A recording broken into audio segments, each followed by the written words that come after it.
Excellencies, dear participants, good morning to some, good evening to others. Um, as the chairman of the National Board of the Canada Eurasia Chamber of Commerce, I am delighted to welcome you to the 2022 Canada-Uzbekistan Mining Conference. Before we begin, I would like to acknowledge that I'm speaking to you today from the traditional and ancestral territories of the Algonquin Nation. We thank them for allowing us to meet and learn together on their territory. This statement about land occupation may sound unusual to you, but it will become an opening feature of our discussions.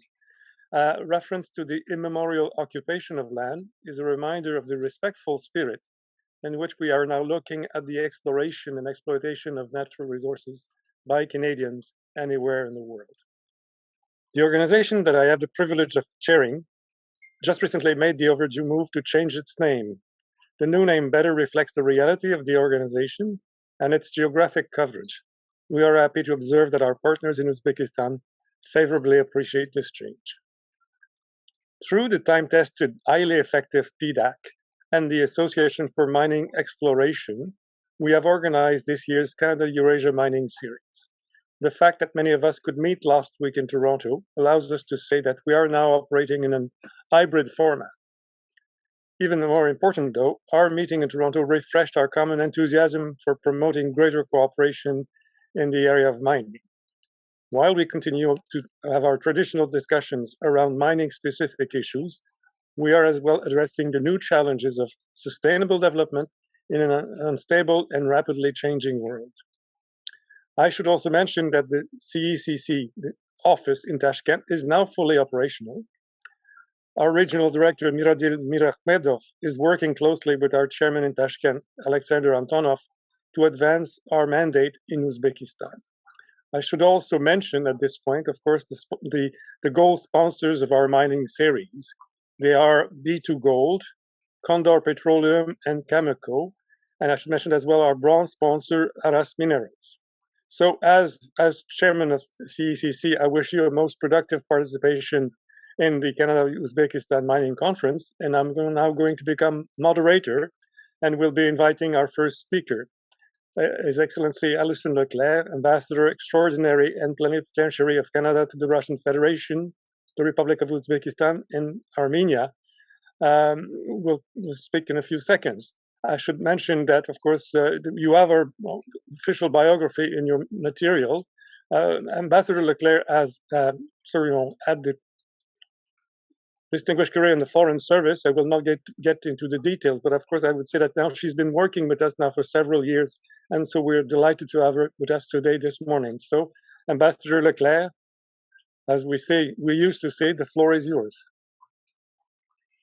Well, thank you very much, Gilles.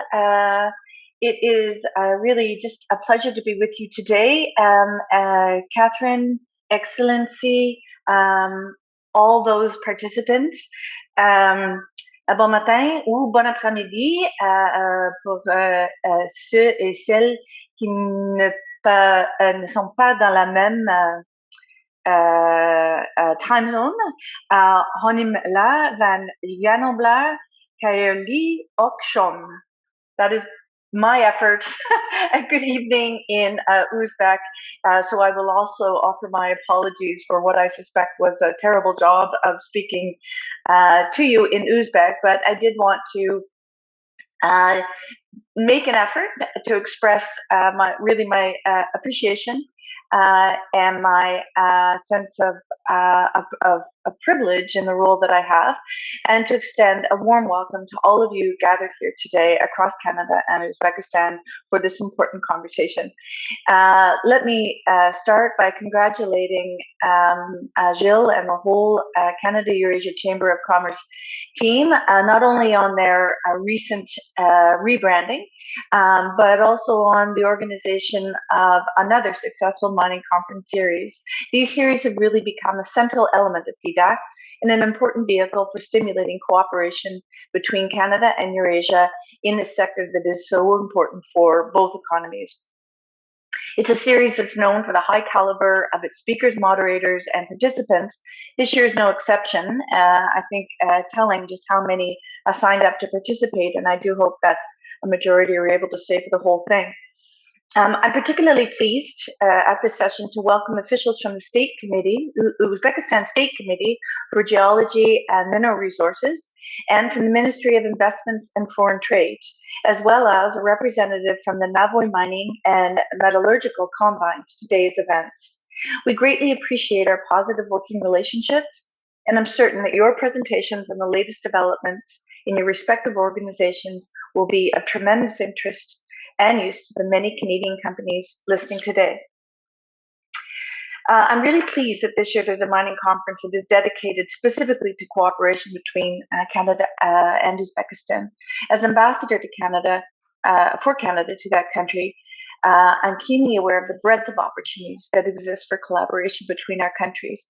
I saw that firsthand when I was in Tashkent earlier this month, after far too long a delay by the pandemic, but accompanied by 4 members of our trade team from the embassy based in Moscow. We were very warmly welcomed by Uzbek officials, by business people, by academics, by many others. And we had very, very productive meetings where we discussed at length the enormous potential for stimulating bilateral trade and investment between our countries. In particular, I had the pleasure of meeting with Deputy Chairman Alimov, who is speaking in the first session today. I have no doubt that his presentation will be both compelling and valuable. I also had the pleasure of meeting with Deputy Prime Minister and the Minister of Investment and Foreign Trade, the Honorable Sardor Umurzakov.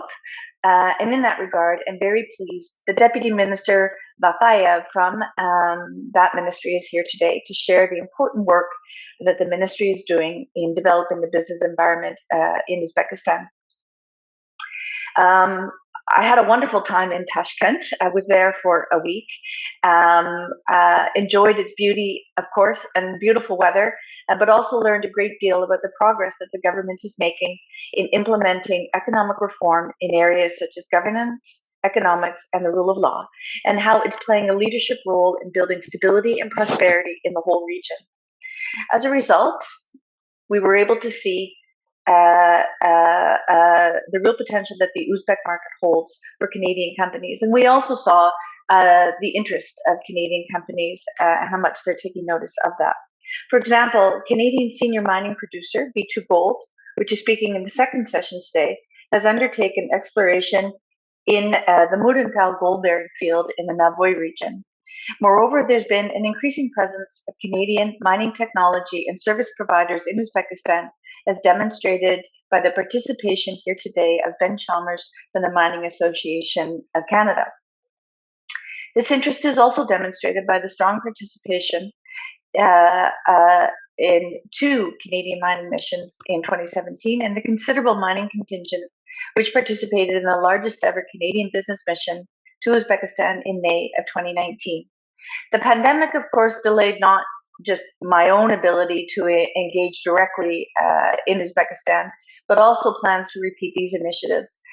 But coming out of my visit, we are hoping to be more consistent in our presence in Uzbekistan, not just in Tashkent, but across the country, and to bring another business delegation in spring of next year.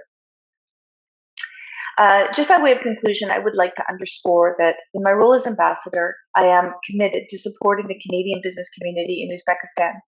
Now, more than ever, increasing and diversifying international trade is crucial to supporting our small and medium enterprises and growing our economies for the mutual benefit of both our peoples. The Trade Commissioner Service, through our team at the Embassy and our regional offices across Canada, stand ready to assist Canadian companies looking to explore the Uzbek market. In closing, let me once again thank the CECC once again for organizing today's event. I wish everyone a productive, stimulating, and inspiring conference and look forward to the conversation to come. Thank you. Merci. Thank you very much, Alison. And Ambassador Leclerc, sorry, what am I saying? You're using first name here. Thank you very much for your kind words.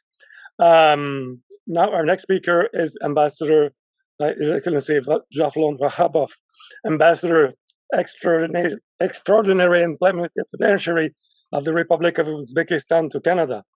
So now let me just do a bit of a switch here on my computer, which is, of course, seems to be going into a morning mode.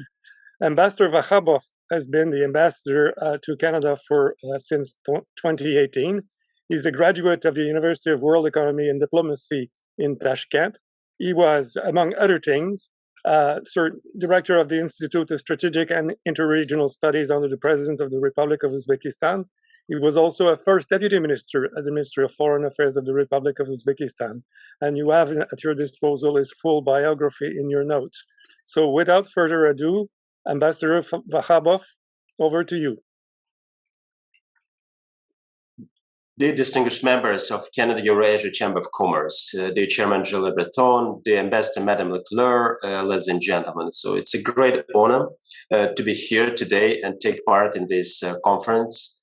So for this, so I would like to thank organizing committee of the event, so the leadership of Canada Eurasia Chamber of Commerce, in face of its chairman, the Honorable Mr. Gilles Le Breton. Uzbekistan has a very good experience in cooperation with CES, and we look forward to continuing our fruitful dialogue with all the members and companies.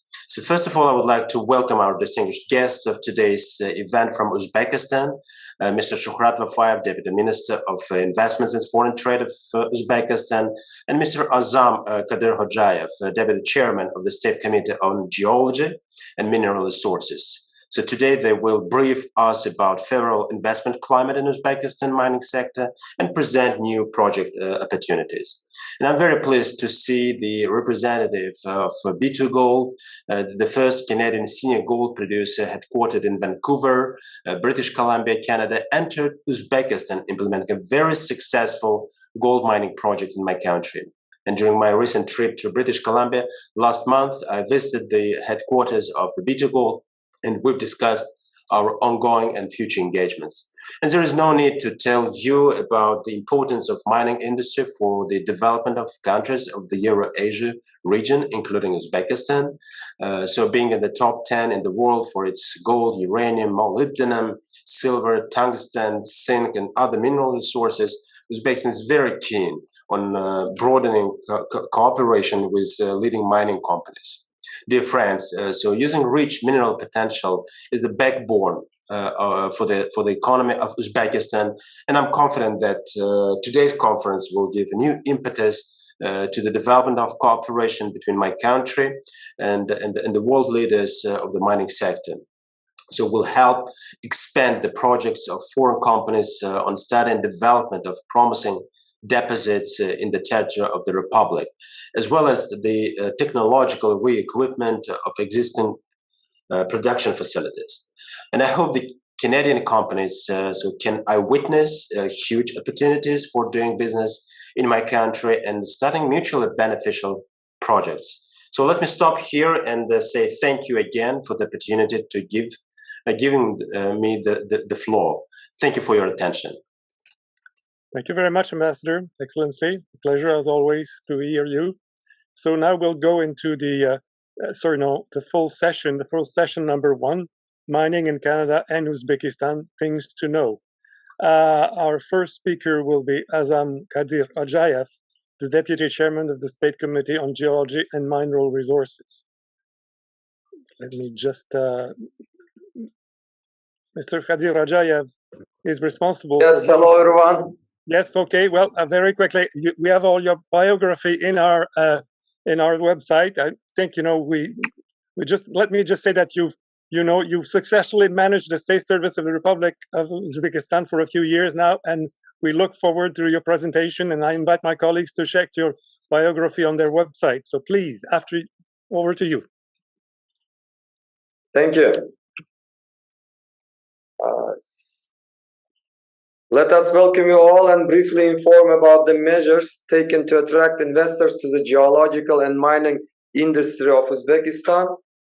I will continue with a short presentation if you allow. Next slide, please. Just shortly about our committee. So we're a state governing body that implements regulations in the field of geological exploration, use, and protection of subsoil. We coordinate exploration, reveal mineral deposits, and gather all related information. Concerning mineral commodities, next slide. As mentioned before by His Excellency Ambassador, Uzbekistan is among top 10 in the world in terms of mineral reserves for such main commodities as gold, silver, copper, uranium, tungsten, and other non-metallic minerals. At the same time, country is quite developed in mining sector. Next slide, please. Particularly, both mining companies, Navoi and Almalik, annually produce more than 100 tons of gold and about 150,000 tons of copper each year. That means a couple of big deposits exhausted each year. And since the potential areas of the country studied only up to 40%, there is a huge perspectives of exploring more. That's why we implement long-term exploration programs to regain or, let's say, reproduce reserves in order to meet the demand of local mining companies as well as for foreign investors. Next slide. At the same time, the global mineral commodity change also affects our exploration programs, particularly worldwide situation, and green said eco-friendly initiatives caused critical change on non-ferrous metals in terms of high demand. Especially there is growing demand for copper and other technological metals. Giving this significant resource of non-ferrous metals identified in Uzbekistan, the government launched initiative on copper cluster from upstream to downstream with value-added product change. Accordingly, in near future, we geologists are significantly increasing our geological exploration commitments.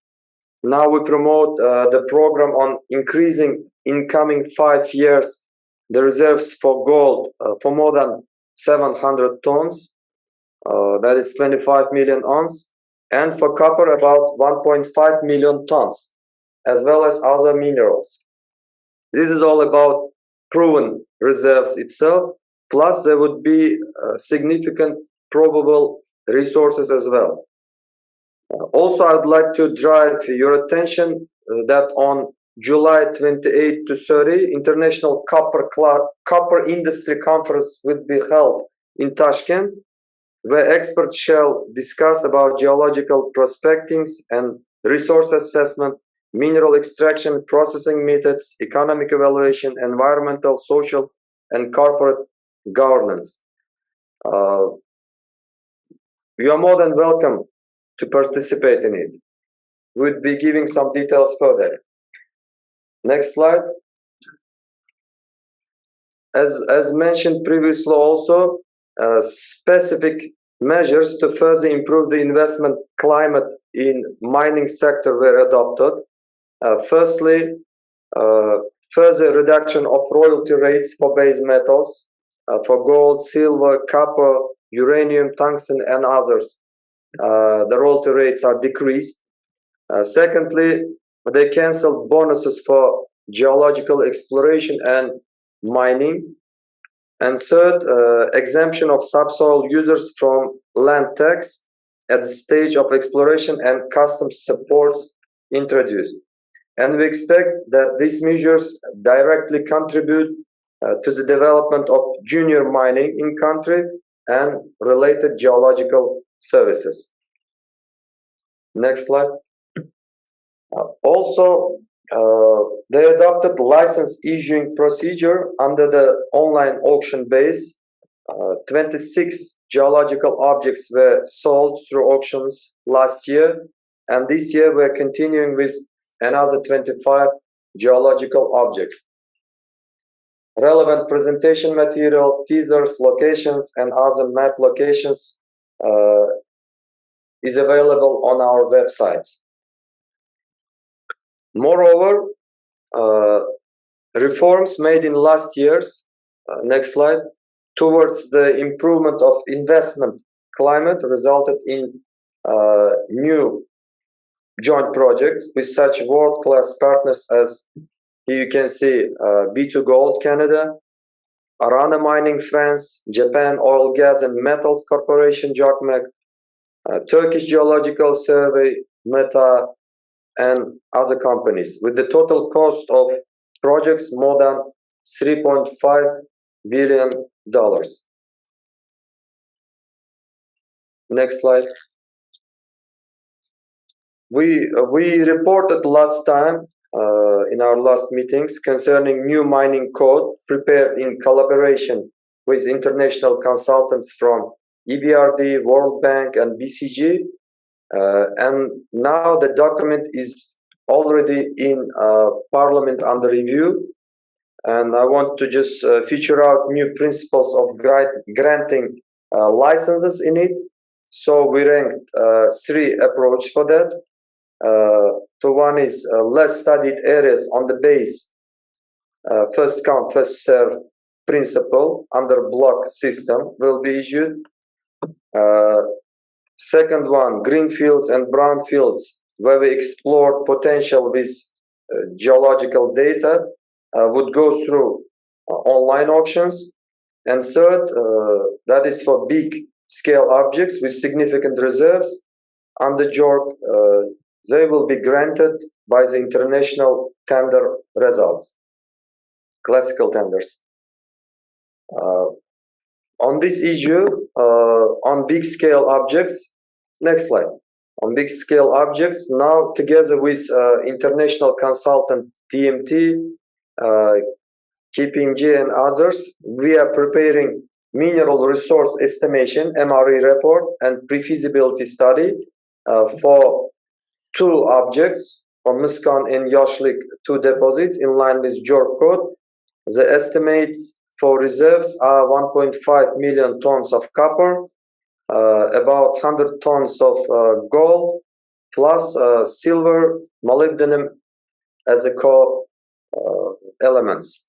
We expect by the end of this year, we will start these tender procedures. Also, next slide. Also, we're currently working on studying the possibilities of developing technologies for the extraction of technological metals. Here you can see Li-ion battery and portion of main metals in it. And we are developing these new project opportunities on these directions and looking forward for joint collaboration on these directions as well. Another direction, next slide. Another direction where we can cooperate is hydrocarbons. From 2019, exploration stage for hydrocarbons was transferred to our committee. In 2021, we made full-scale 3D seismic exploration and prepared a number of promising structures for drilling. This slide presents some of the structures on which the State Committee on Geology. Next slide. This slide is for hydrocarbons, where we are ready to start negotiations on cooperation. So we have revealed 10 prospective spots for drilling for hydrocarbon reserves estimation. And in conclusion, let me feature out some key points. Next slide. Having on one hand a favorable investment climate, strong government support, diversified mining industry, as well as infrastructure and low cost of labor and energy resources. On the other hand, with of course rich minerals, Uzbekistan is your destination to invest. So we will welcome you all in Uzbekistan. Looking forward for fruitful cooperation. Thanks much for your attention. Indeed. Thank you very much, Mr. Kadirojayev, for a very detailed and informative presentation. It was very interesting. Even for some of us who have been to Uzbekistan and would almost think that we know something, this was very, very informative. Thank you very much again. Let me just now move to our next speaker, if my computer allows me to do that. Our next speaker will be Mr. Shukrat Vafayev, the Deputy Minister at the Ministry of Investments and Foreign Trade of the Republic of Uzbekistan. Allow me to say a few words about Mr. Vafayev. He's the Director for the Uzbekistan Fund for Reconstruction and Development, the Deputy Minister of Investments and Foreign Trade, as I've mentioned. He's been alternate governor for a number of international financial institutions on behalf of Uzbekistan, and he has nearly 40 years of experience working in the government of Uzbekistan in his field. So we're delighted to have him with us today. And I will now turn the floor over to him. Mr. Vafayev, please.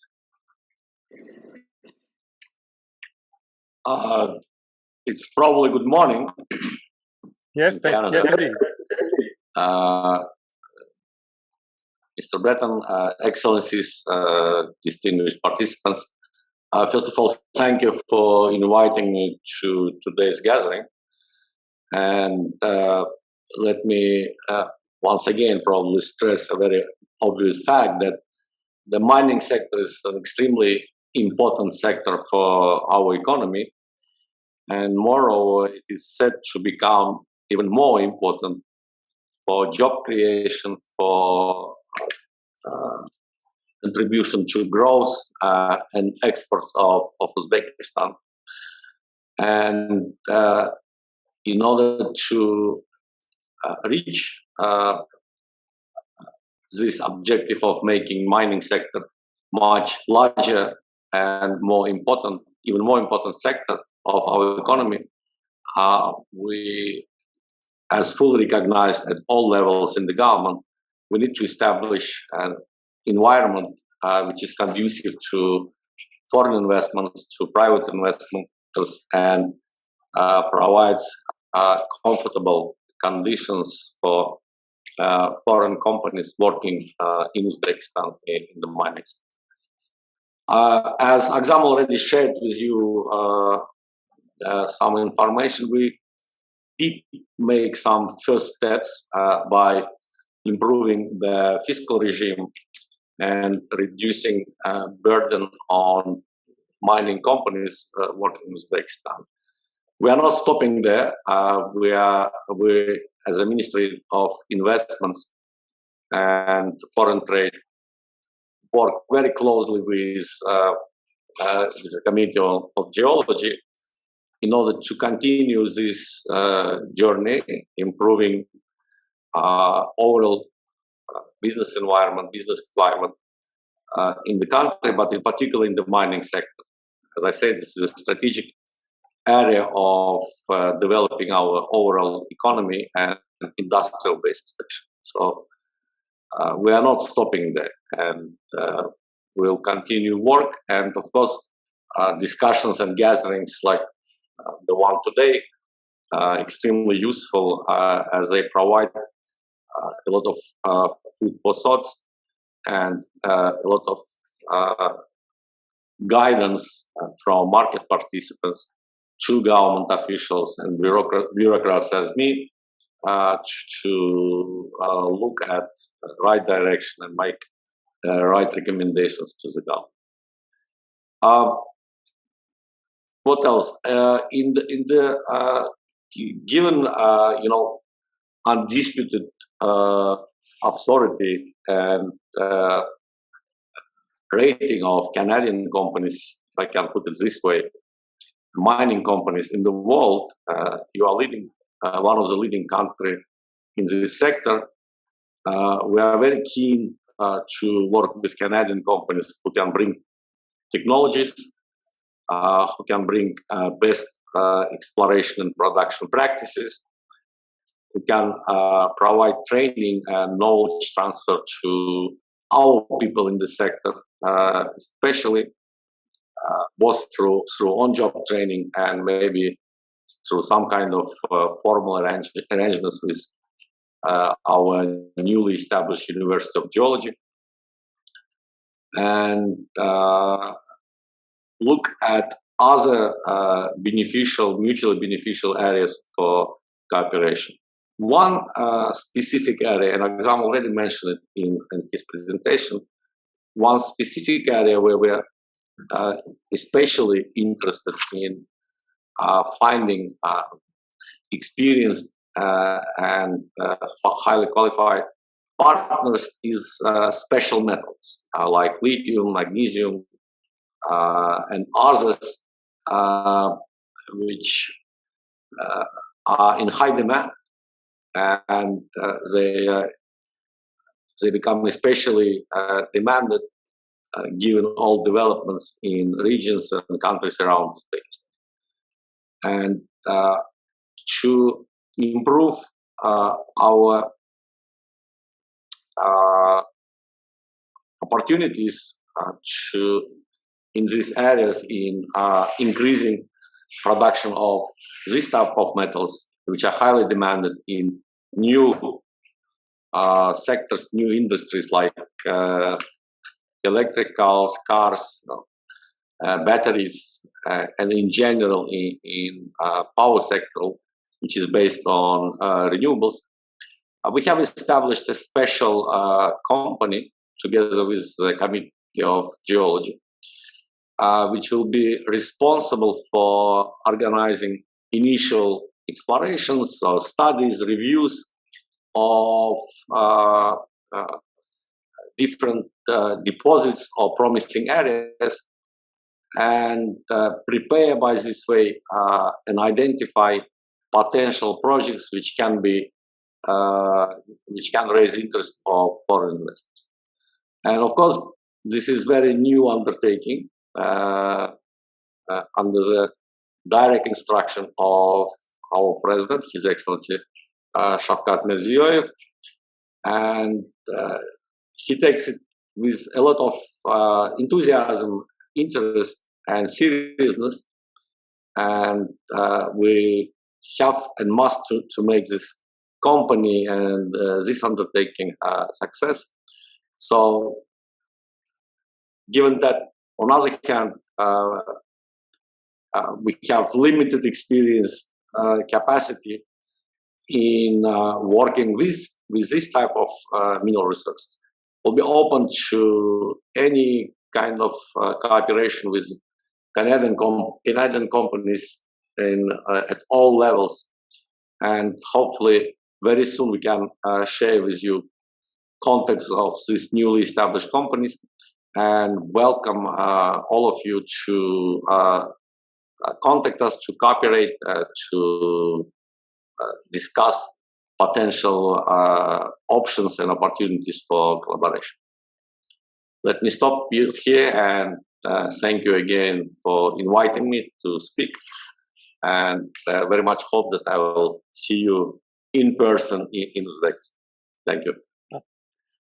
Thank you very much, Mr. Vafayev, for your very targeted presentations. It's very interesting. I should mention that we have reached the highest number of participants for any seminar this week for this seminar today. So thank you also very much for our participants for their interest. I'll now move to the next speaker. Thank you very much. Mr. Ben Chalmers. Let me just find out here. Mr. Chalmers is with the Mining Association of Canada. He's been senior vice president responsible for overseeing the association's work related to public affairs and communications and government relations. Yeah, let's put it this way. He's obviously one of the most foremost specialists in the area of sustainable development in the mining area. Sustainable mining has been a feature of his professional career for the last few years. So, and he's a good friend of our association. So basically, over to you, Mr. Chalmers. Thank you very much. And I just want to confirm that people are seeing my slides. We do. Okay, very good. Well, thank you for the opportunity to speak to you today. I've got a few slides that I want to cover around sort of current topics of interest in mining in Canada, and then I've got a few slides that I'll be sharing with you around some of our sustainability work, which is where I spend most of my time. see if I can get this advanced. But I wanted to begin with just a quick note about who we are. So I am, as was introduced, the Senior Vice President of the Mining Association of Canada. We represent as an organization the major mining producers in Canada, including B2 Gold, who you'll be hearing about or hearing from in a few minutes. We work closely with the PDAC, who of course represents the exploration sector, and then another organization called the Mining Suppliers Trade Association. And together, the three organizations nationally represent the mining industry, the producers, the explorers, and the service providers. So I just wanted to help you understand how we fit into that equation and focusing on the producing miners. Mining is, as many of you know, fairly big business in Canada. Just a few stats to get us started with. $107 billion last year in GDP contributions. We have over 80 active mines in Canada, a significant job provider. One of the things that I tend to highlight there, because we are immensely proud of it, is the work we do with our Indigenous people. We are the largest private sector employer of Indigenous people in Canada and a key driver of economic reconciliation with our Indigenous communities. And so it's over 16,500 jobs at the moment across our country and our industry. Another thing that's really important to understand about how we view our industry here in Canada is the value that we provide to the transportation infrastructure. You can see on the slide there, 50% of all of our rail freight volume is moving mining goods and 40% of our maritime shipping. And what that means for us is that it provides an economy of scale to create efficiencies to help the rest of the goods move efficiently across Canada. So it was really an enabling feature of our broad economy, probably more so than even just the actual mining business. We are also, of course, one of the global centers of mining finance, which we continue to be very proud of. So just a few stats to get us going here. One of the things that I wanted to speak about is, the way in which we and our federal government are viewing our industry is very much around the rise in importance of critical minerals. And there are a few significant sort of macro trends that are worth considering for a moment. First of all, we are still very cognizant of the impacts of COVID on the supply chains. The recovery is sort of happening unevenly in many different parts of the world, creating challenges. Many of our members operating in Canada, but also elsewhere in the world, like B2 Gold. And so we are finding that the impacts are certainly hitting different places in different areas. And that's really combined with a great deal of uncertainty being brought by recent inflationary pressures. We've been on a bit of an upswing as we've seen more and more demand for critical minerals, but in the last couple of months, we've seen weaknesses in commodity prices. So it makes it much more complicated to figure out how we proceed moving forward. Of course, the geopolitical tensions, the invasion of Ukraine are having big implications that are also exacerbating that uncertainty that we are all having to take into account in our business. And this is really combined with, these pressures are contrasted against, the anticipation that we are going to still need over 3 billion tons of metals and minerals just to reach our Paris climate targets, to decarbonize and move to a clean economy. And so those are significant tensions that we are grappling with at the moment. And, what that means for us in Canada is our government is very much advancing policies focused on trying to find the synergies between managing and mitigating climate change, advancing Indigenous reconciliation, and building an economy based on clean technology. And the view is that those are all interlinked. We can't achieve the carbon net neutrality without more critical minerals and minerals of all kinds. We need to make sure that we're working with our Indigenous communities to allow that to happen. And those are all essential ingredients for critical mineral manufacturing, or for clean technology manufacturing. And so we need to really focus on putting all those things together in order to make this a successful initiative to rebuild or to really enhance our critical minerals approach.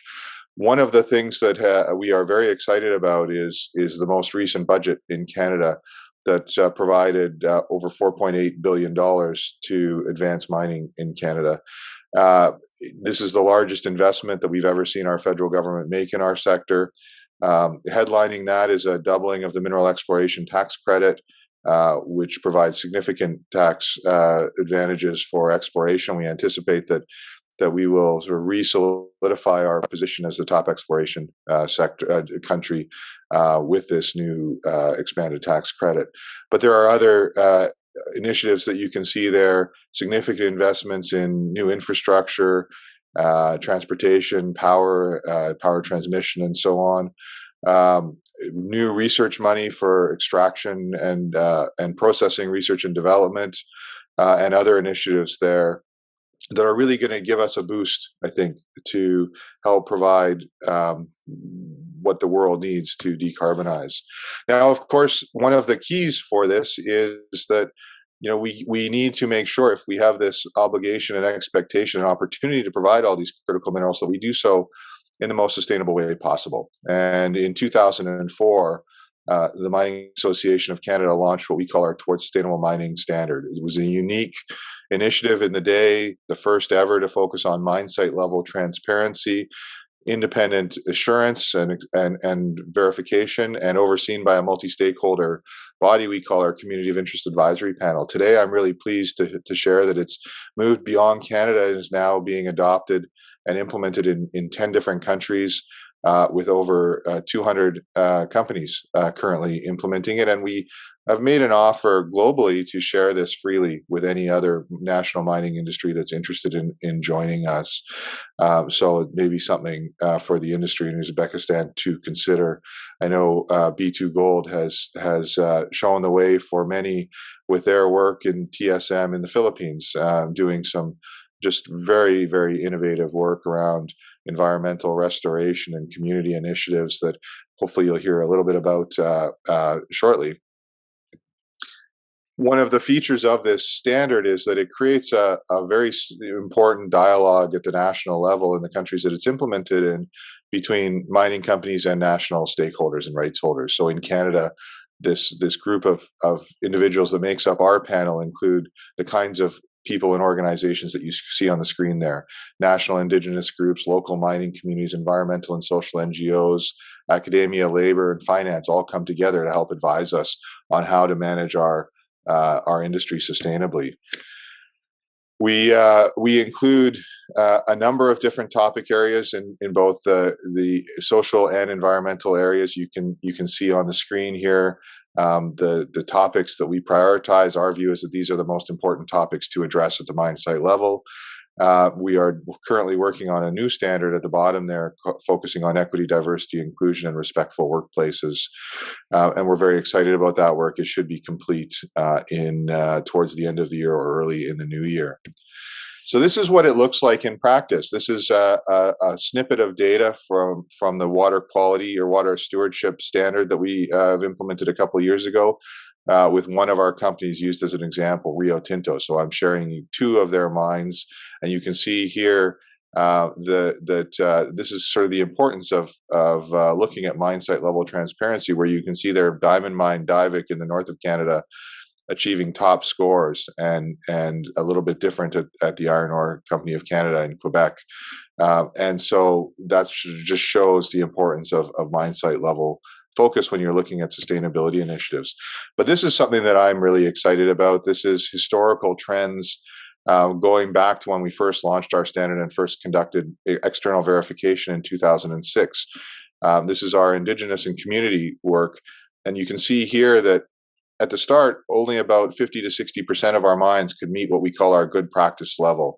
Sort of good practices, the bottom color, the sort of leadership is divided into two levels, blue and brown there. So at the start, 50 to 60% being able to achieve that level. Today, we're over 90% in all of the indicators. So significant achievement over the last decade and a half. And we've just introduced a new standard to raise the bar further. We're also very much focused on our carbon footprint here, and I think every industry should be. And so, sort of as climate change is a key part of TSM, I just wanted to share a couple of images here. This is data looking at the national carbon footprint for a couple of commodities. This one's nickel, and I'll show you copper in a moment. But you can see here that we've been able to achieve some of the lowest carbon intensity production for nickel in the world, and a similar story for Canada in copper as well. And then the last thing I wanted to leave you with before my time runs out, or I think I'm slightly over it now, so I'll wrap it up quickly here, is that one of the things that many of our members and other companies talk about when they're faced with mining sustainability standards is the burden that comes with all of the different asks, all of the different standards out there. And so we've really sought as TSM to position ourselves as a leader in helping to simplify that equation for companies and for mines.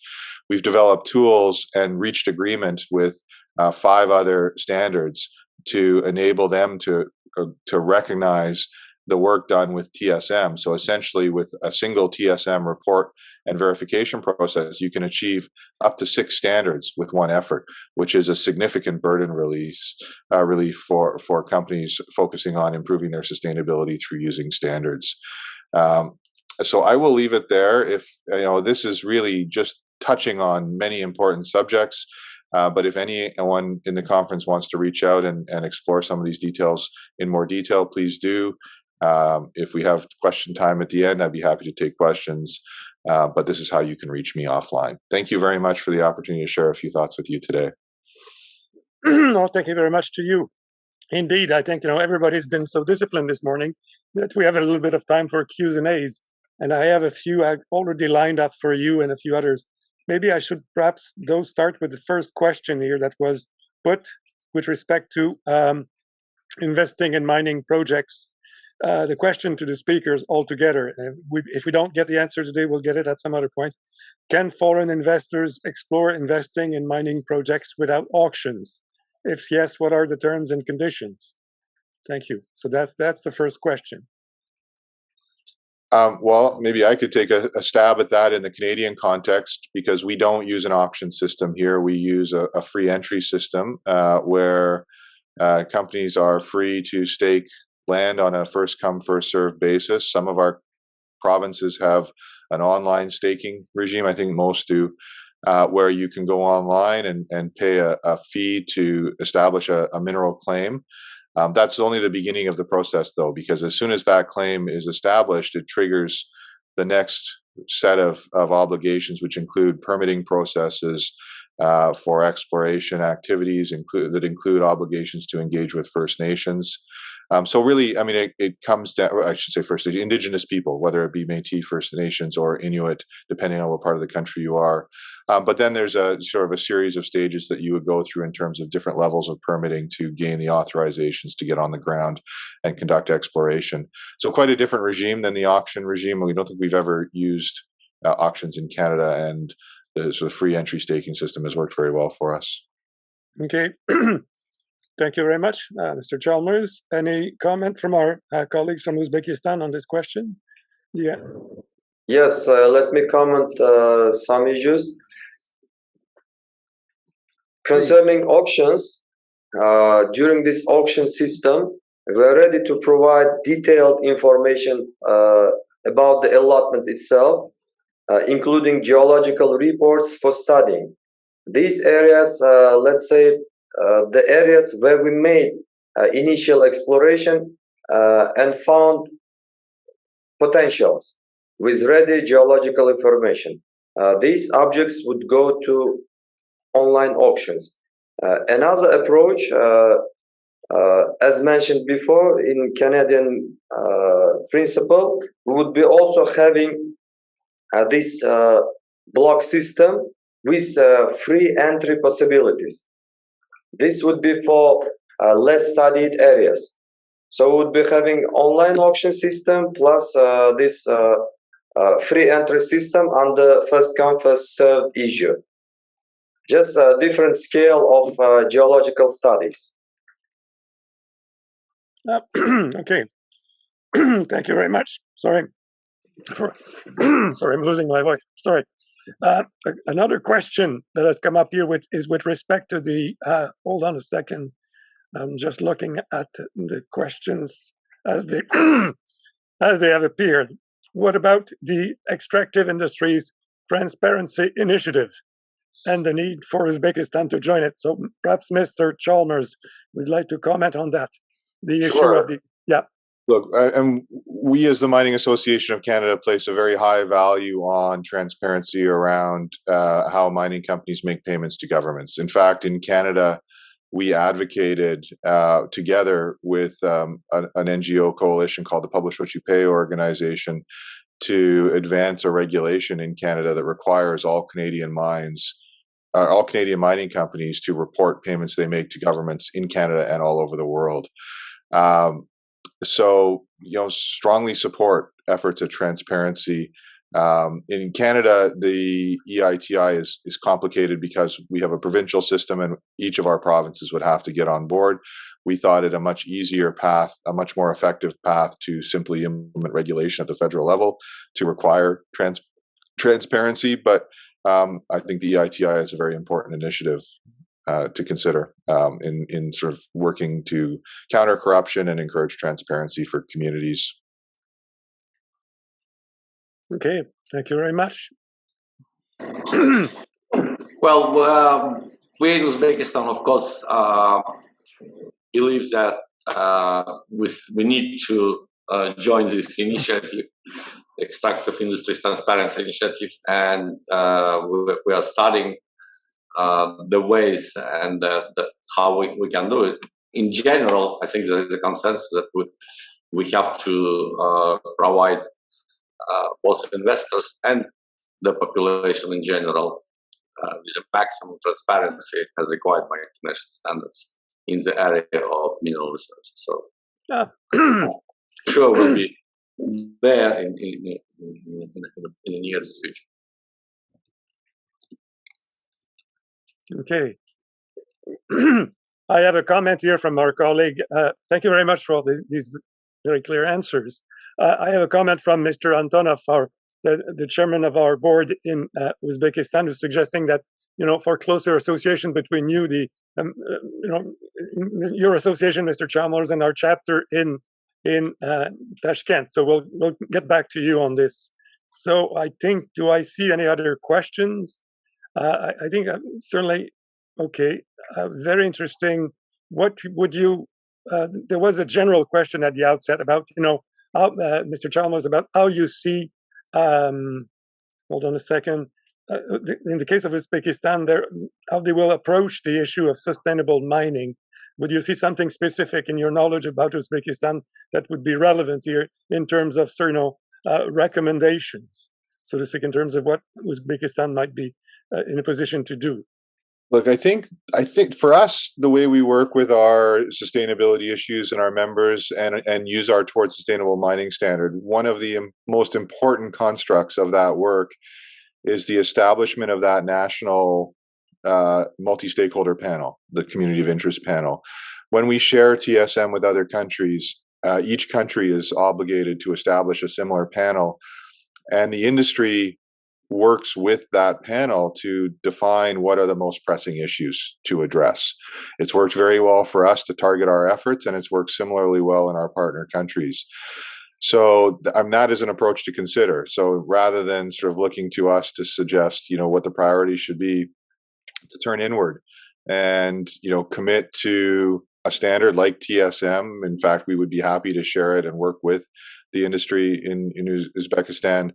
And look at how you can engage more closely with the people of Uzbekistan to build a consensus around what are the priority issues that should be addressed through sustainability initiatives for the mining sector there. Because each country, many of the issues are the same. Tailings management, for example, is the same wherever you operate in terms of importance and priority.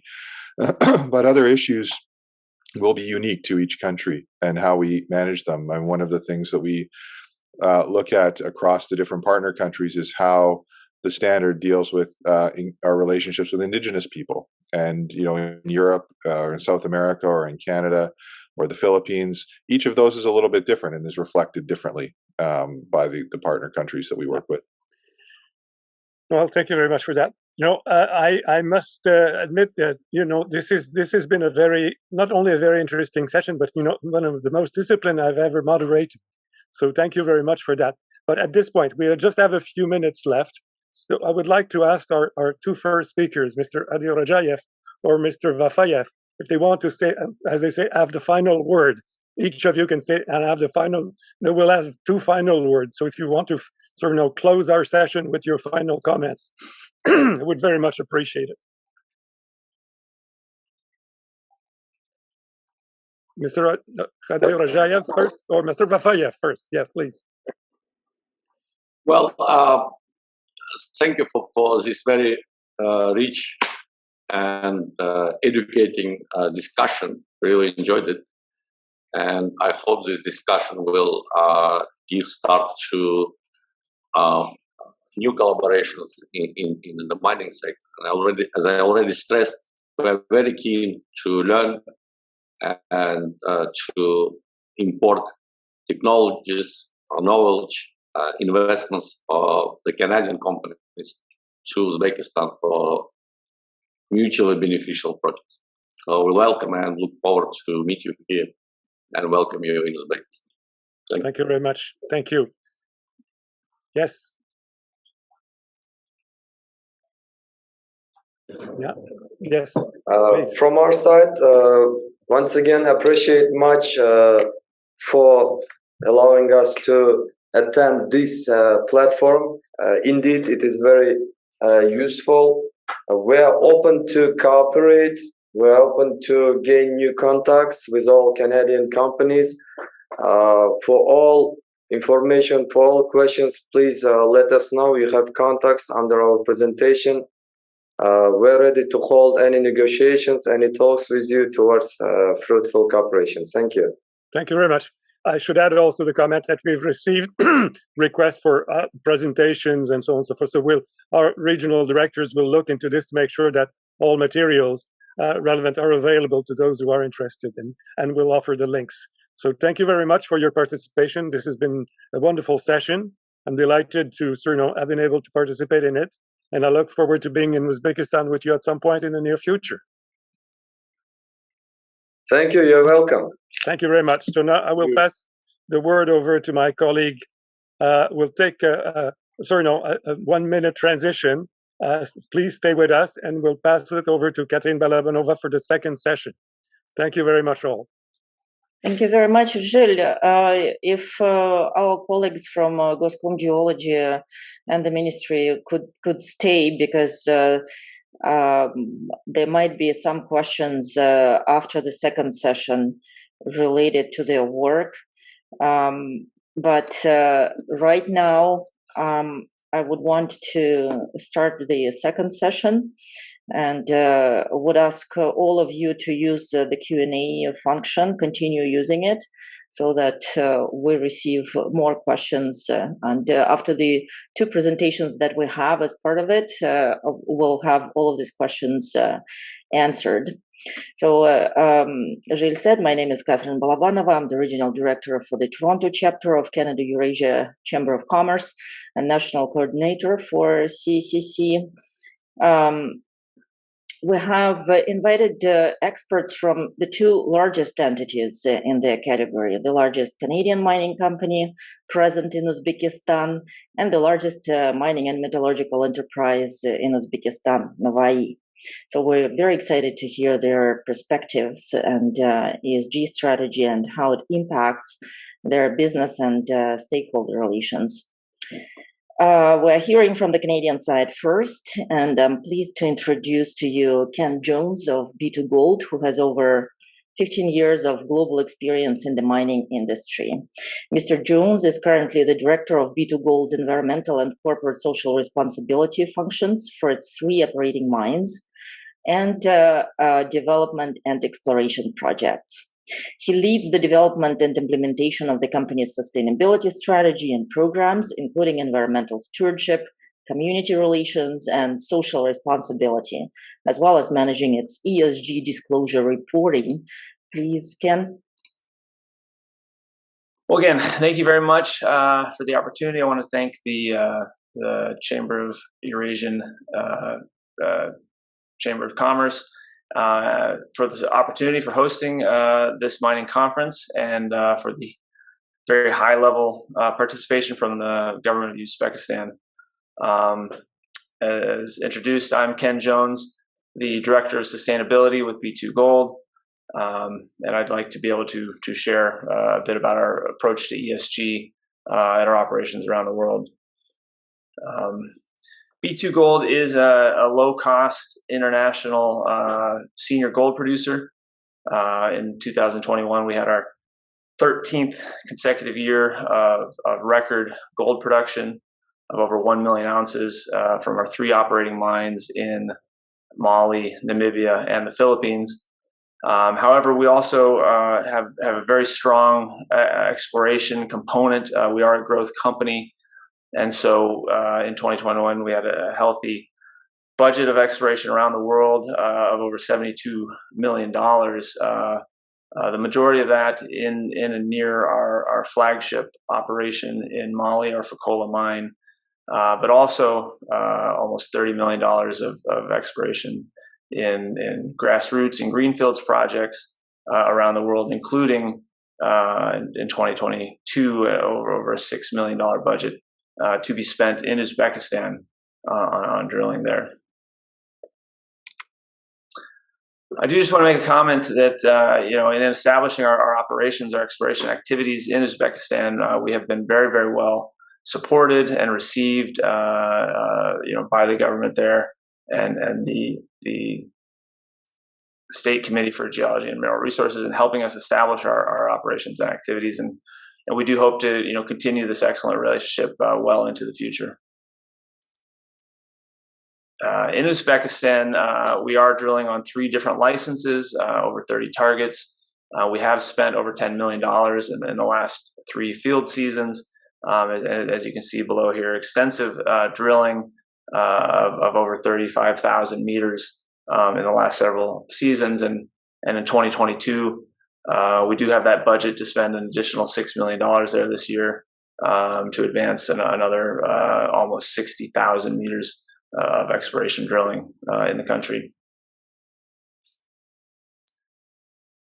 And so that's a bit about the company and our presence currently in Uzbekistan. But I want to share today too a little bit about our approach to ESG. And B2Gold is very, very proud of our longstanding commitment to ESG. It is core to our values of how we operate around the world, and it's really built on these 3 pillars here: this engaging with our communities respectfully, openly, engaging early, including during exploration, to understand the needs of our communities, and then really understand how we might be impacting our communities, and to ensure that our communities then can benefit, have access to benefit from our activities, to ensure that we do mitigate any potential impacts to the environment, impacts to communities, social structures, cultural traditions, and really then ensure that we can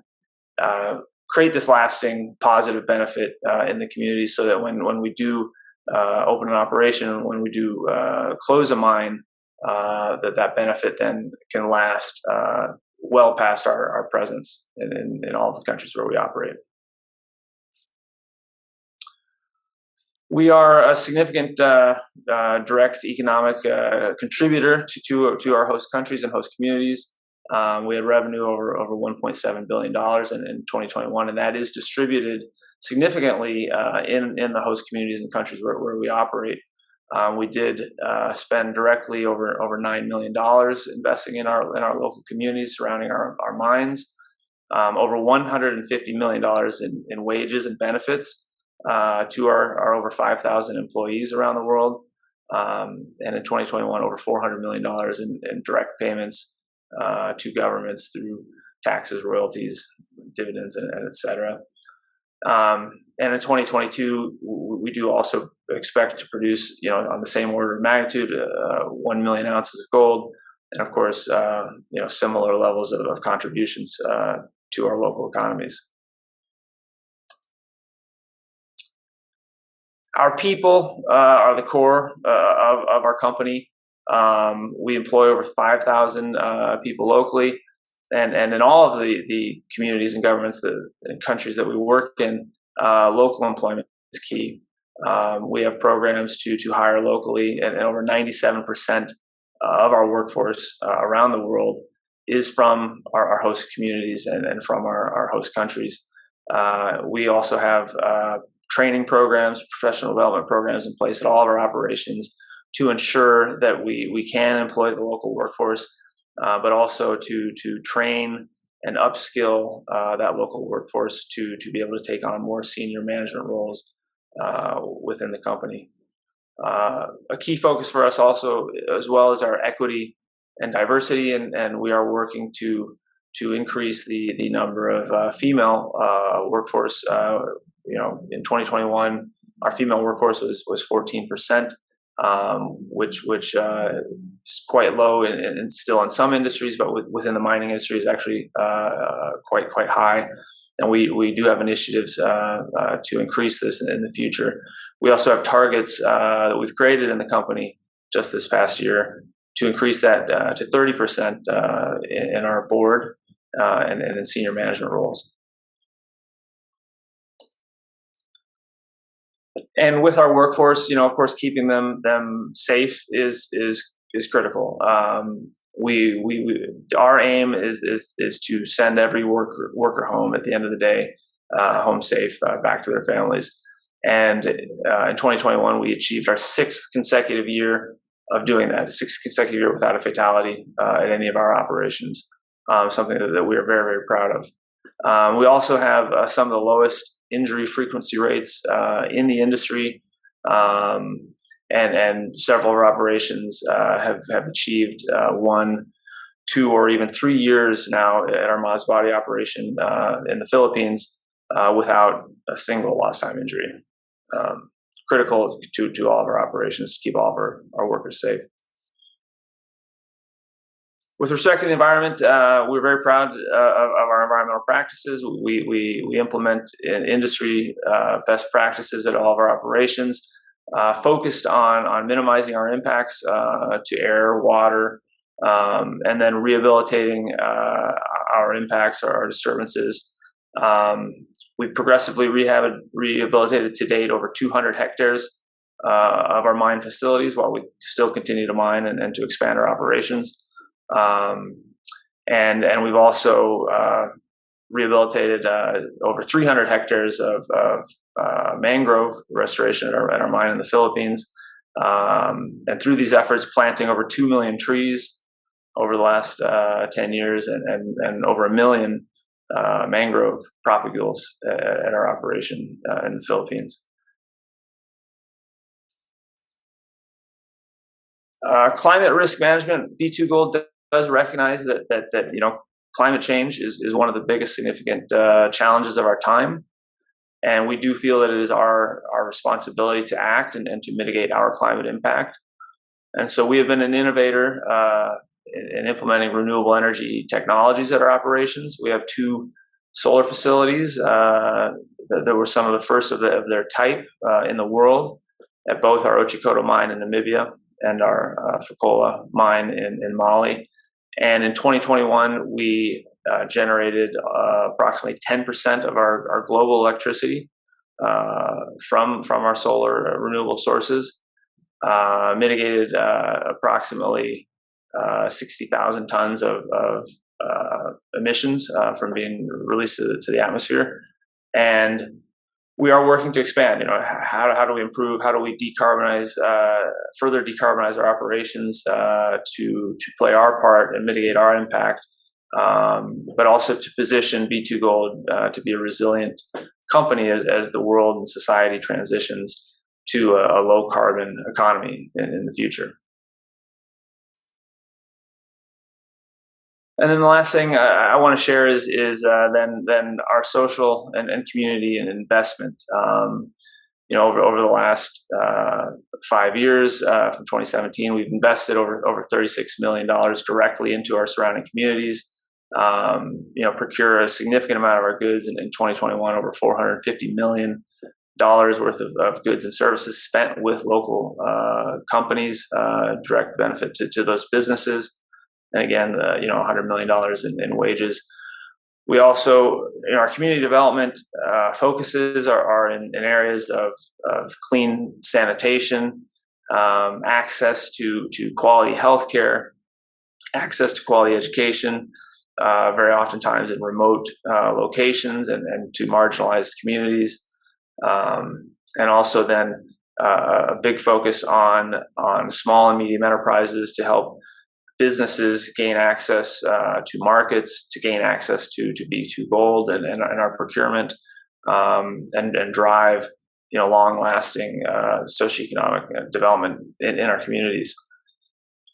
We also work to partner with our communities, partner also strategic partnerships. We have 2 significant engagements and partnerships with UNICEF in Mali to protect and empower young girls, particularly related to artisanal mining, and in Namibia to upskill and work with young adults to create entrepreneurial opportunities for them. And then a significant partnership in Mali with the Global Affairs Canada, the AFEC project, vocational training program to qualify and certify various trades and businesses in the region has been very successful and has actually continued past that partnership, now taken over by the local municipality. And while we don't, do these things, while we don't, work to protect the environment and engage with our communities and help them develop for the recognition, it is an honor to have been recognized numerous times in the countries that we operate in, but also internationally. A few of these awards here listed here on the side, notably from the PDAC in 2021 for their sustainability award and the most sustainable miner from the Mining Journal in 2020. And so this is just a brief overview of our approach to managing environmental, social, and governance issues. I just want to thank you for the opportunity to share from B2 Gold.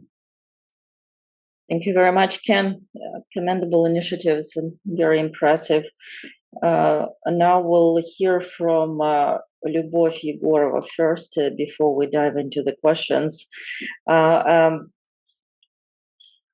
Yegorova is the Director of Mineral Resources of the joint stock company Navai Mining and Metallurgical Company.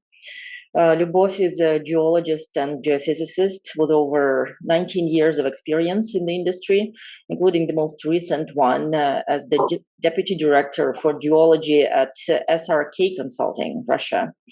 Her presentation is entitled New Opportunities in the Development of NMMC Mineral Resources. Please, Lyubov, share your slides. Give me 1 second. Share the screen. My name is Lyubov Yegorova. I'm a director for mineral resources in NGMK. I joined NGMK last year. I'm very much thankful for inviting me to present NGMK at this conference. I hope I will manage to give some information about this company. I think it's a great opportunity for the company itself also to be presented here. So my topic will be about the opportunities of development in the development of the mineral resources of NGMK, as we call it in Russian, and NMMC as we call it in English, and KMK as we call it in Uzbek.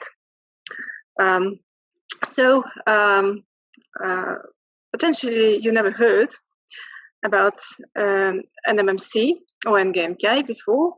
However, it is a top 4 gold producer in the world. The resources, the total resources, including inferred and indicated, is more than 115 million ounces. The life of mine at this moment we estimate as being about 50 years. The average grade of the resources, I want to mention, of reserves is about 1.1 gram per ton. The revenue, the company is 4.8 billion, and the EBITDA margin, as you can see from the slide, is 63%, which is not so bad. This is the overview map of the assets, maybe not really in a very good scale. Main facts,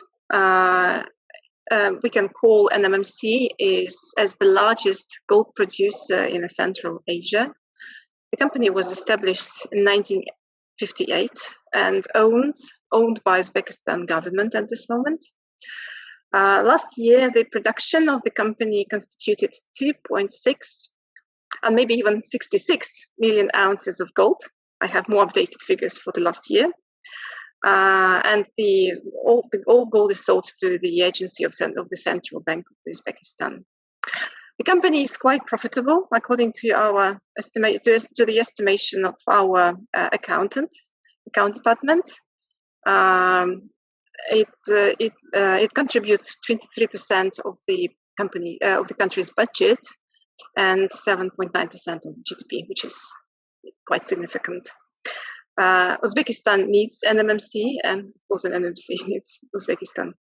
NMMC owns and operates the biggest gold deposit in the world, which is called Muruntau. At this moment, the JORC indicated resources is 59 million ounces, and inferred is 28 million ounces. And I will talk about the reserves later. And the resource base, as we mentioned before, is more than 150 million ounces, so together with other assets. So about just the overview map, I will be quite short here, because I will talk about each asset later on the slides. So this is the overall map. Again, a little bit squeezed to be better presented on the slide. So Gemezet-2 and Muruntau deposit, you can see in the center. So this is our core asset. Then the second core asset is Gemezet-3, which comprises two deposits, Kakpatas and Dolgis. Nearby Gemezet-2, we have another plant, Gemezet-5, which operates the Alminza-Mantoy cluster. Then the fourth asset will be Gemezet-4. We call it South asset with its deposits. Then Gemezet-1, which is the oldest asset, however not the biggest, which we have in the center, in the Navai, in the center city. And we have also a very small one, Marjan Bulak asset, which I will not pay too much attention. So this is the map. So this is just the part of Uzbekistan. It's not full Uzbekistan. I will also show you on a better map later on how it all looks like. Some more facts about the Navai, which we can be proud of. That the total cash cost per ton of the company is quite low, one of the lowest, and this is all based on the last year figures, where the royalty, when the royalty was 15%. According to the plan, it will be reduced, so the total cash cost will also be reduced, as you can see on the slide. Another statistics, all-in sustainable costs also is quite low. Again, based on the last year, 15%, it was 753, and the forecast is even lower when the royalty will be reduced to 10%. So, such a big company, such a big gold producer, why potentially haven't heard about this company before? Let's talk quickly about the history. So, the company was established in 1958 as a uranium producer. And well, the same year the gold deposit Muruntau was discovered. The first Gemezet-1 was a uranium processing plant, and it started production in '64. And then after that, the history of the gold production started together. So Navai was historically uranium and gold producer. And potentially this is why it was quite top secret company in USSR, and also not so opened for the last 28 years in the Uzbekistan. Some more facts: in 1995, after being independent, a new plant which is called Gemezet-3 has been started. Then they all started. The new plant started one after another. 97, a heap leach project has been started by Newmont from the ore from Muruntau. Then GEMZ4 plant has been started, GEMZ7, GEMZ5 in 2021. And in 2021, the company was reorganized from the government company into the joint stock company, Navai. So it has been separated from the uranium asset. And so GSC Navai Mining and Metallurgy Company is now a gold producer only. So potentially this is giving us the opportunity to be more open. And I'm happy to talk about some details on the later slides. So what are those old GMZs? So GMZs and is a hydrometallurgical plant, but in Russian it's GEMZ. So GEMZ1 is the oldest asset, was originally a uranium processing plant, but in 95 was turned into the gold production plant. The production is not so big, but still, it's an asset, 1.9 million ton per year. The circuit is leaching and raising in leach. It processes the non-refractory ore. The main resources of that plant are given below. These are two deposits, Sian Gidavon and Tashkan, and I'm giving you some preliminary resources and parameters. So these are, as you can guess from the grade, these are underground mines. GEMZ2, the biggest asset of Navai. It is 50 million ton per year plant processing non-refractory ore, and it was big until 2018. But from that time, it increased its production by 30%, from 39 to 50 million tons of ore.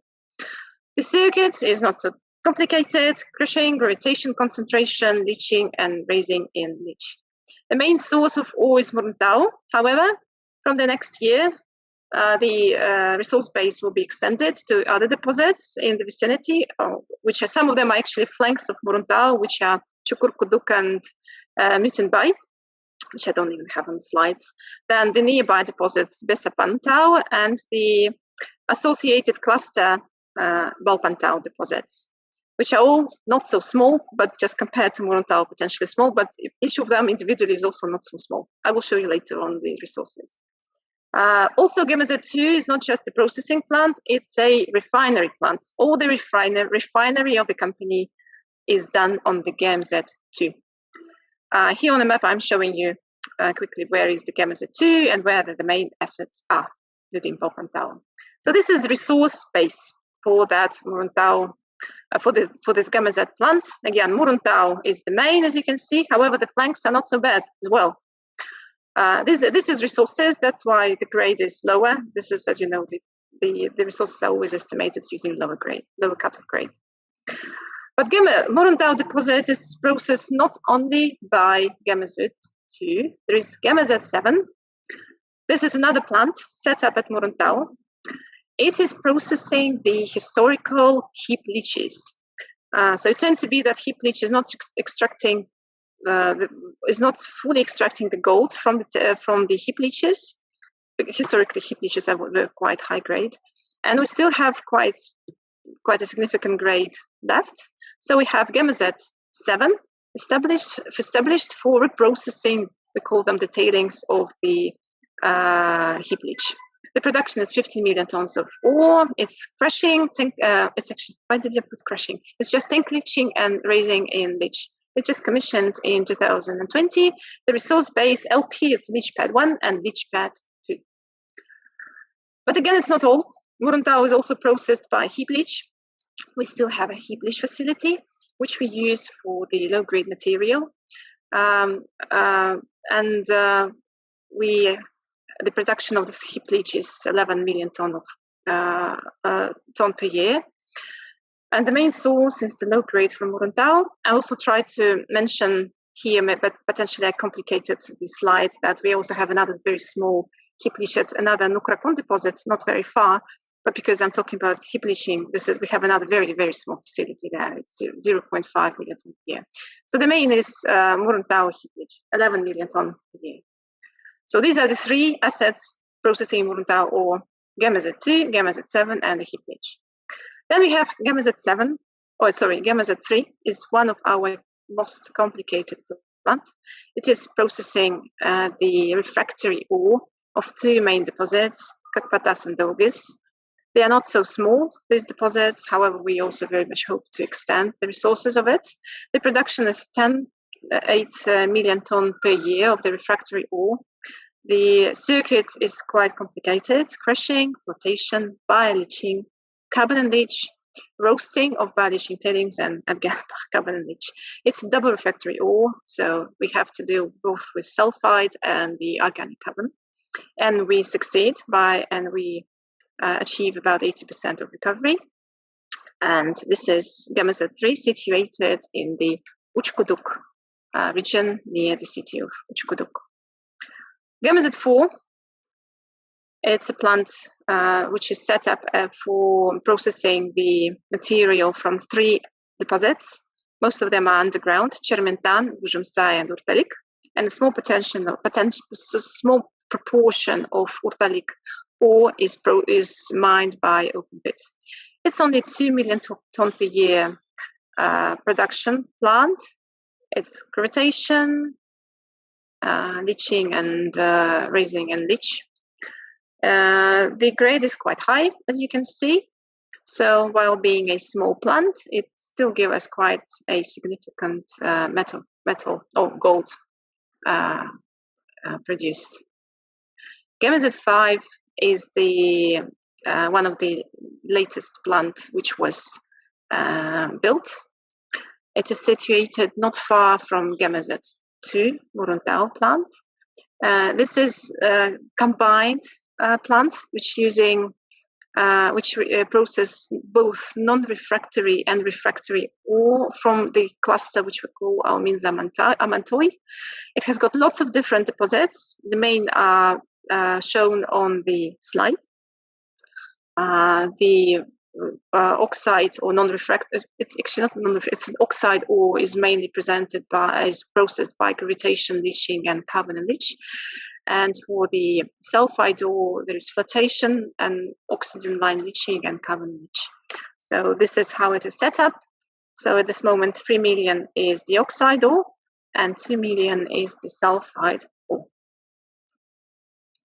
I'm showing here the main mineral resources of the company. Some of them were JORC audited. Some of them were just made inside the company. We are preparing them for auditing. All the resources we are also preparing for update within the next few years, hoping that we will show a good increase. You can see potentially that there is quite a difference between resources and reserves. And this is what I call our potential, and I will discuss it later. So these are not all resource base of the company, but these are the main assets. So I'm showing them to you here. Potentially, that's the first time this data is presented so much openly. Together with that, we have 35 exploration licenses in different areas of Uzbekistan. So this is mostly Kızılkum and Nurata regions. So these gray contours is the outcrops of the Ardevishan and Devonian rock, which are mostly known for hosting the gold deposits. So they are called ridges. They have different names for these ridges. So this is why we have in Bukantau region, we have altogether 9 exploration licenses.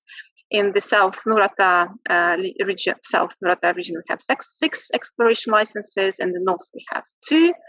In Tamdetau is where the main Muruntau deposit is situated. We have 8 licenses, and in the Alminza Mantoi area or ridge, we have 10 licenses. The total potential, the total resources estimated as far is 155 tons of gold, but we are extensively doing work there and hoping to increase that figure as well. So what are our opportunities? So what are we doing extensively? First of all, we are trying, and not just trying, we are doing. We are aiming at increasing the confidence of the mineral resource base of the company. We are aggressively doing confirmational drilling of the historical resources, infill drilling, resampling, and implementing 3D geological modeling. So the aim is increasing the classification of the mineral resources from inferred, indicated, and the measured, altogether increasing the resource base. Second, we are aggressively doing the geotechnical studies because historically this discipline wasn't well presented in GMK and in Uzbekistan. We have to be very active here. So we are doing lots of geotechnical drilling, structural modeling, all that in order to have a firm justification of pit angles and slope designs and mining methods for the underground. The deposits, the pits are getting deeper, and we have to be very careful. So that's quite a big part of our work is the geotechnical study at each of the big mines. But the third part where I see the potential is the evaluation of the low-grade material. We have quite a lot of low-grade material around Muruntau and other deposits, this material was originally estimated as being a waste, and now with the current gold price, we are thinking of the re-evaluating those assets. So we are looking and redrilling and re-estimating low-grade material, doing some metallurgical studies and planning to do some economical studies, which will lead into PFS studies, and hopefully this is another volume of the material which will be transferred into the indicated and resources and will help us to increase the production. We are also going into more detailed mining studies, all that in order to increase the reserve base. As I showed you on these 5 slides before, where I was showing mineral resource and all reserves, one have mentioned that the reserves are much smaller than resources, because historically when we started this work, we found lots of technical limitations because the techniques and the standards which JORC is dictating were quite different from the internal standards. That's why, while having a very big resource base, while being in production, we had lots of limitations like geotechnics, like reliability of the resource base. So we are now on the 4th year of that work and hoping that we will be able to transfer resources for higher categories, taking away all the geotechnical limitations, doing proper and detailed pre-feasibility studies, and within very few years we'll be able to increase the reserve statement, the reserve base, and which will be much more balanced with the resource statement. We also are planning to do quite aggressive exploration at the flanks of existing deposits and within the potential ore field around our main assets. We still think that potential is there. We together with Goscom Geology and Uzbek Geology, we are planning the program and successfully working together. Historically, historically the work was only with the Uzbek Geology, and we are planning to proceed this program together, and we want to thank them very much for helping us in developing this resource base. We have a also very interesting investment program, ambitious investment program. As you can see, we are planning to increase production. We have a capital expenditure program. As you can see, it was originally $4.7 billion. Nearly half of that sum is spent. Another half needs to be spent. And all that should give us an increase of up to 30% in the production of gold. The key steps where we see the increase of the production This is the increase of the production at the existing deposits of the main cluster, Morundau cluster. This is Morundau, Bisipantau, Bolpantau, Cukurpuduk, and also within this Zarmitan cluster, the underground cluster, we are planning to start production at one of our assets, which is called Pistali. Pistali, we are starting a new plant, which is called Gamma Z6, with a production of 3 to 4 million tons per year. We also have 2 assets which are called Lukrakon and Kosminichi. These are gold-silver deposits, and we are considering the opportunity to start production from those mines, potential mines. Optimization of operation is the key nowadays. Water, fuel, and power consumptions need to be optimized, and this is a serious direction where we are planning and we are doing the work.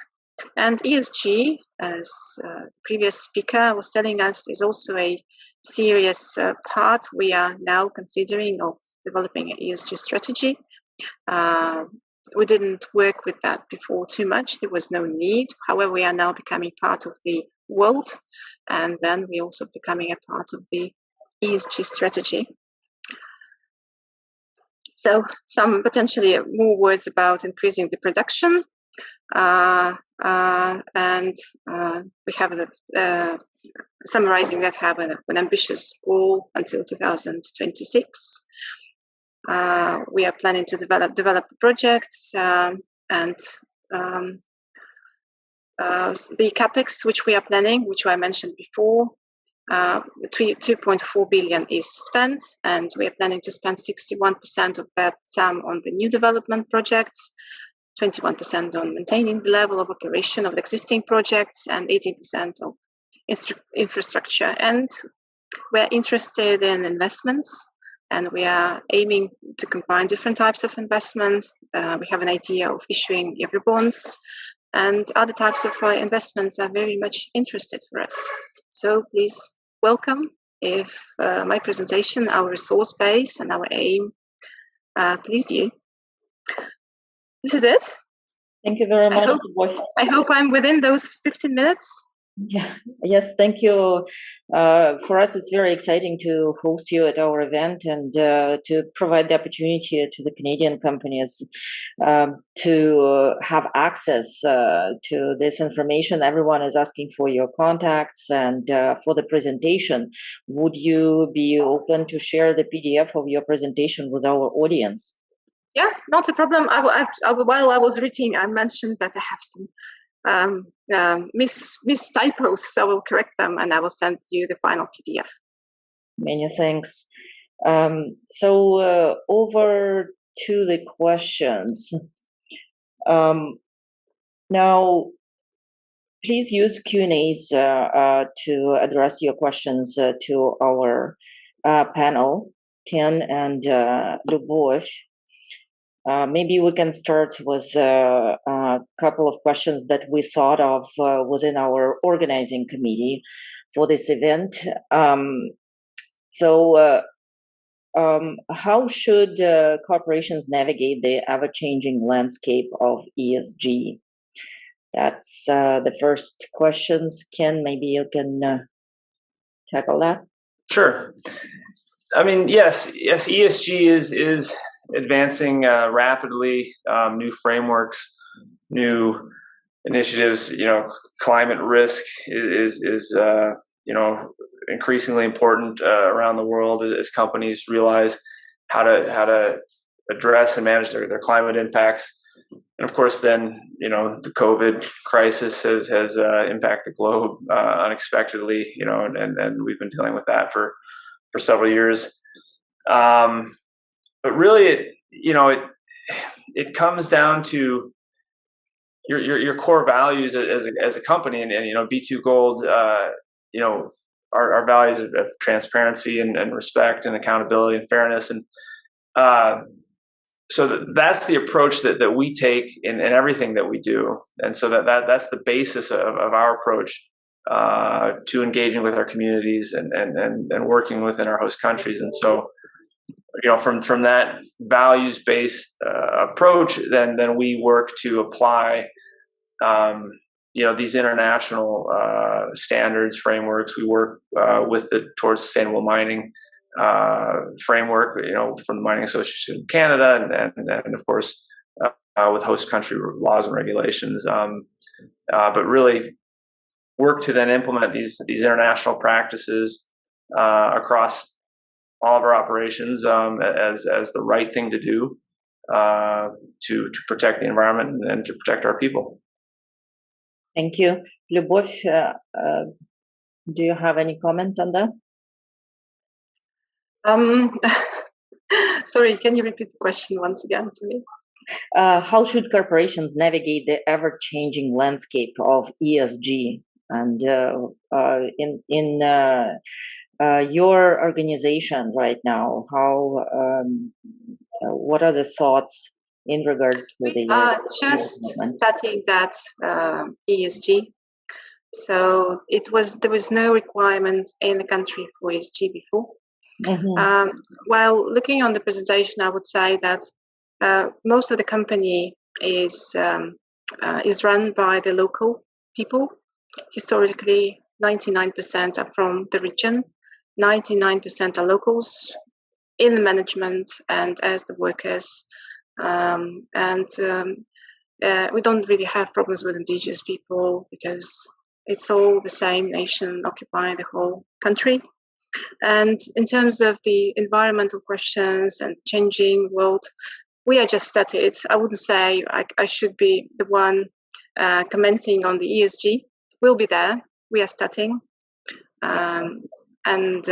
Maybe within the next few years, we'll be back with our ideas. But definitely here in Uzbekistan, the approach should be very, very specific about the country, which will require lots of social researchers using the specifics of the mentality and the country itself. Thank you. Maybe comments from Goscom Geology or Mr. Shukrat Vafayev?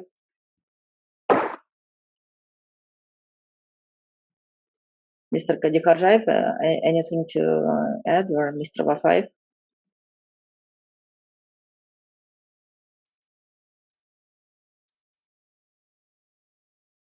Sorry, was it question to me?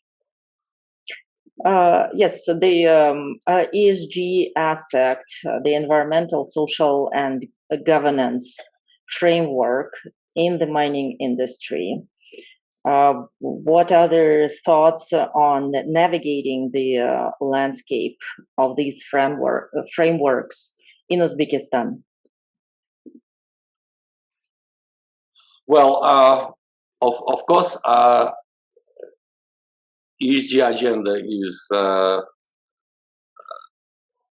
equally important for Uzbekistan as to any other country, especially when it concerns the commodities like copper and gold and others, which are potentially targeted to reach export markets. And as I already said, we are working now towards joining Extractive Industry Transparency Initiative and reviewing in general our environmental standards for each sector, including the mining sector. And the social responsibility, traditional in probably most post-Soviet countries, are already pretty strongly present in the legislation, and we don't have much of concerns in this particular. Most important area for us is to ensure transparency and introduce new internationally recognized standards of transparency in the mining sector, as well as to update and upgrade our environmental standards. And this is the areas we have focused so far our efforts in terms of ESG. Thank you. One more question here. Brookfield announced yesterday that 15 billion were raised for their inaugural Global Transition Fund. A lot of money flowing to the ESG initiatives. And from your perspective, Ken, I think that question would be addressed more to you. What are the most capital-intensive part of ESG framework? And we saw from your presentation that your plan for the next year is 6 million allocation for ESG initiatives. What would be the priority? Is it E, S, or G? I think the 6 million I think you referred to is actually that's our exploration budget for drilling exploration activities within Uzbekistan in 2022. As far as capital intensive investment in ESG and transition, I think is in reference to climate action.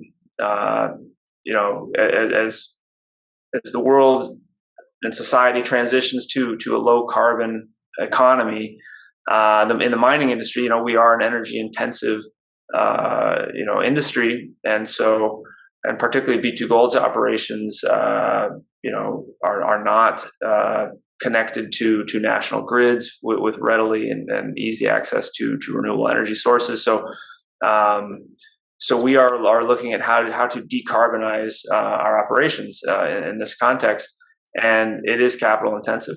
But however, fortunately, currently, renewable energy, solar, wind, we've already, implemented at 2 of our operations, and we're looking at expanding. The costs for some of these things have come down, and so they are economic in a lot of contexts. But also, and of course with the increased price of fuel and inflationary costs. I think Mr. Vafayev, you're not on mute, and we can hear you. Thank you. Sorry, Ken. No, that's fine. And so there's actually even some benefits of price volatility and et cetera, and security even of having renewable sources of energy.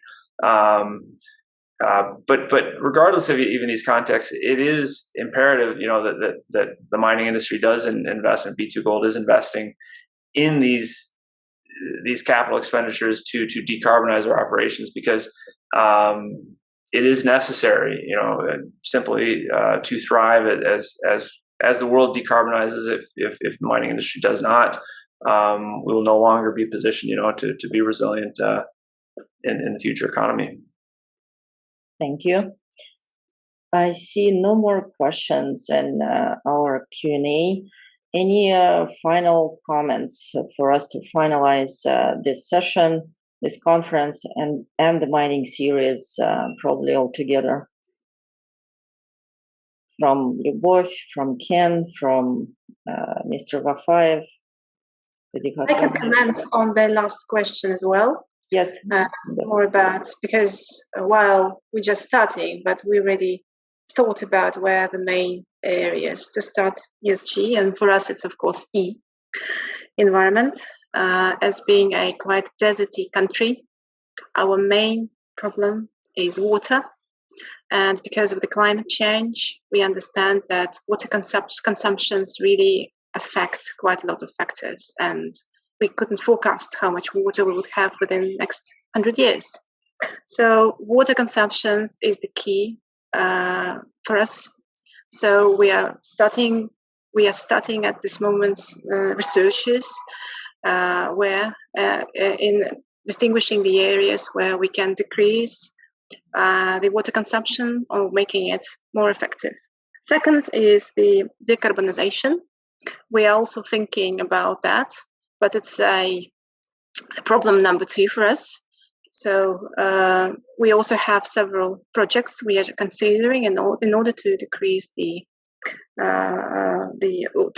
carbon emission. So this is about MK and Uzbekistan. Thank you, Lyubov. Any more comments? Any final comments from the speakers or the chairman, please? Excuse me, I just wanted to say I'm very glad that you just mentioned water, because I think this is an area in which we've had some over the years a lot of discussions between, well, not a lot of discussions, but a lot of interest in Canada in terms of what we call water management. Canada is a very rich country in terms of water, but we also have we've tried like to think that we've developed some expertise in this area. But it's also a matter where, if you want, governments have got to be involved. It's not so much the private sector, as you just described, as a role to play. Of course, they're the ones consuming the water, but of course, so we've been trying to encourage our colleagues in the government of Canada to think about how we can perhaps share some of our expertise in water management, as well as in renewable energy. So I just thought I should mention that. It's not directly related to mining, but it's overall. I mean, it's water management and renewable energy. So that's an area where we've been trying to focus some of our efforts in terms of transfer of technology, transfer of expertise.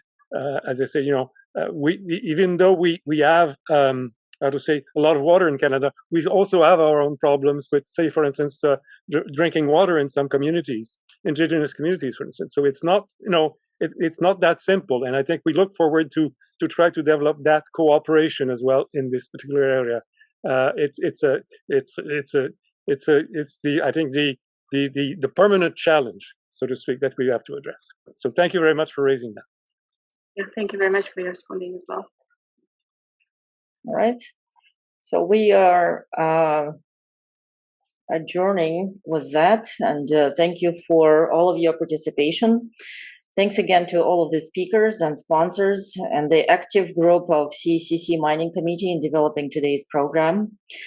Thank you to our chairman of CECC chapter in Tashkent, Alexander Antonov, specifically, because our chapter there was instrumental in bringing on the participation from the Uzbek side at that highest level. I would encourage you to contact our regional director, the Miradil Mirahmedov, for any further cooperation with Uzbekistan. And please note other mining-related activities organized by CECC this year: the trade mission to Mongolia in September, and the trade mission to MMCA and Kyoji in Kazakhstan, and also the plenary session of Kazakhstan-Canada Business Council. We posted the details about these events in chat. So that's it. We look forward to working with you all closer in this post-pandemic world. Thank you. Thank you very much. Thank you all. Thank you very much. Thank you. Thank you. Thanks all. Bye-bye.